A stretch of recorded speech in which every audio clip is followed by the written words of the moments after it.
বন্ধুরা, সবাই আশা করছি সবাই আশা করছি সবাই ভালো আছে। একটা ছোট্ট মেয়েগুলো তোমাদের সঙ্গে শেয়ার করছি।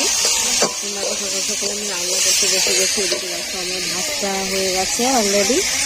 এই যে ভাত বসিয়েছিলাম, ভাতটা আগে হয়ে গেছে, একটা উনুন তো তার জন্য। আর এখানে আমি পেঁয়াজ কলি ভাজি করছি, রান্না করেছি, আলু কেটে রেখে দিয়েছি, রান্না করবো ফুলকপির তরকারি।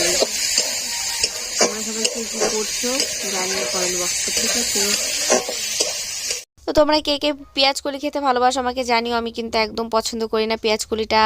আমি যেটা পছন্দ করি সেটা হলো এই যে আমার পছন্দের একটা সবজি, সেটা হলো বেগুন। আর আজকে আমি বানাবো বেগুন ফুরুলির তরকারি। বেগুন ফুরুলির তরকারি কিন্তু অসাধারণ খেতে লাগে, অসাধারণ।